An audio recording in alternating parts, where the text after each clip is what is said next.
আমার সঙ্গে রয়েছেন এই মুহূর্তে চিকিৎসক সুবর্ণ গোস্বামী, যাকে নোটিশ পাঠানো হয়েছিল দুই খ্যাতনামা চিকিৎসকদের মধ্যে একজন। সুবর্ণবাবু, হঠাৎ করে এই চিঠিটা পেলেন কবে? এই চিঠিটা গতকাল বেলা 1টার সময় হোয়াটসঅ্যাপে পাঠানো হয় কলকাতা সাইবার পুলিশ স্টেশন থেকে। আমি তখন কলকাতা থেকে বহু দূরে, এবং নোটিশে লেখা ছিল যে গতকাল 3টের মধ্যে লালবাজারে আসতে হবে, যেটা আমার পক্ষে সম্ভব ছিল না। ফলে কালকে আমার যে পূর্বনির্ধারিত কর্মসূচি, কয়েকদিনের আমার বাইরে প্রোগ্রামে যাচ্ছিলাম, সেটা রিশিডিউল করে আমি কলকাতায় ফিরে আসি কালকে রাতেই, এবং আজকেই হচ্ছে যে আমরা যাব।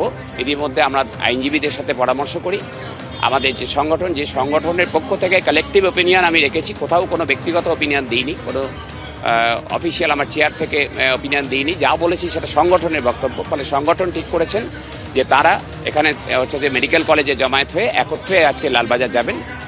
সেটাই আমরা করছি, আজকে এখানে জমা হয়েছি, কালকে যাব। পুলিশের চিঠি অনুযায়ী বা পুলিশের সমন অনুযায়ী আপনার অপরাধ?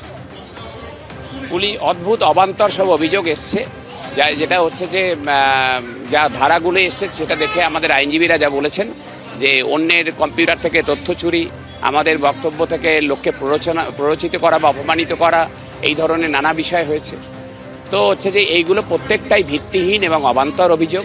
আমরা কোথাও নির্যাতিতার পরিচয় ঘোষণা করিনি।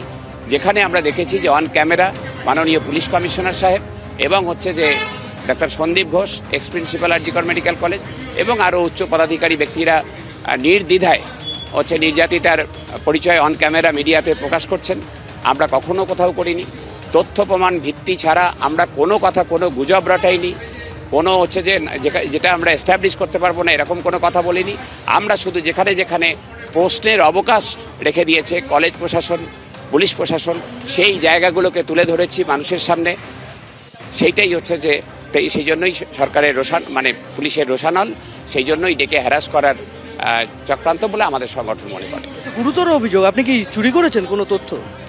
না, আমরা যে অটোপসি রিপোর্টের কথা বলা হচ্ছে সেটা হচ্ছে নির্যাতিতার বাবা নিজে আমার সাথে শেয়ার করেন, ব্যক্তি আমি হিসাবে নয়। যেটা আমরা 7টা সংগঠনের প্রতিনিধি দল নিয়ে যখন তাদের বাড়িতে গেছিলাম, সেই প্রতিনিধি দলের নেতা হিসাবে আমার সাথে শেয়ার করেন এবং আমাদের বলেন যে এটা নিয়ে আপনারা সরব হন, বিচারের দাবিতে আপনারা সরব না হলে আমরা যেটুকু শুরু হয়েছে হয়তো পোস্টমর্টেম পরীক্ষাটাই হতো না। ফলে যেটা হচ্ছে যে যেটুকু হয়েছে আপনাদের জন্য হয়েছে এবং আপনারা এটা নিয়ে সরব হবেন, এই আশা করে আপনাদের সাথে শেয়ার করছি।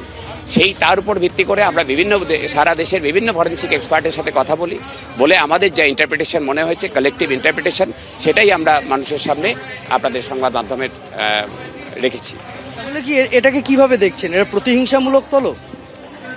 আমাদের সংগঠনের যেটা ধারণা, গতকাল আমরা সভা করেছি, তাতে যেটা আমাদের all India federation of government doctors association, তারা জরুরি মিটিং করেছে সমস্ত রাজ্যের নেতৃত্ব লিডারশিপ মিলে। তারা মনে করছেন যে কলকাতা পুলিশ একটা দমনপীড়ন নামিয়ে আনতে চাইছে। যারা প্রতিবাদ করছেন, যারা সত্যিটা তুলে ধরছেন তাদের বিরুদ্ধে, তারই অঙ্গ আমাদের রাজ্যে জয়েন্ট প্ল্যাটফর্ম অফ ডক্টরস, আমাদের association of health service doctors West Bengal, তারা প্রত্যেকেই মনে করছে যে হচ্ছে এটা কণ্ঠরোধের চেষ্টা ছাড়া আর কিছুই নয়।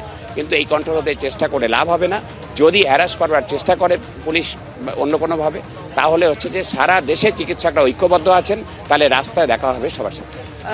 আপনার এই ঘটনা তদন্ত তো অফিসিয়ালি এখন সিবিআই করছে। সিবিআই কি আপনাকে কোনো চিঠি পেয়েছেন? সিবিআই আমাদের ডাকেনি, তবে আমাদের সংগঠন থেকে আমরা সিবিআইকে জানাবো, আমাদের কিছু জানাবার আছে সিবিআইকে। একই রকমভাবে আদালতে যে হাইকোর্টে যে মামলাটি চলছে তারও পার্টি হবার আবেদন আমরা করছি। সুতরাং সিবিআই এবং হাইকোর্ট দু জায়গাতে আমরাই আগ বাড়িয়ে বলতে যাচ্ছি যে আমাদের কিছু বলার আছে, আমাদেরকে কথা শোনা হোক, সেটা বলার জন্য। আর কলকাতা পুলিশের হাতেই তো এই তদন্ত নেই, হাইকোর্ট রাখেনি, তারা ব্যর্থ বলে দিয়েছেন। ফলে কলকাতা পুলিশ কেন এই তদন্তের সঙ্গে রিলেটেড ম্যাটারে আমাদের ডাকাডাকি করছেন, তাও আমাদের বোধগম্য হয়নি। আপনারা কি আইনজীবী নিয়ে যাবেন সঙ্গে? একাধিক আইনজীবী আমাদের সঙ্গে যোগ দিচ্ছেন, তারা সঙ্গে থাকবেন।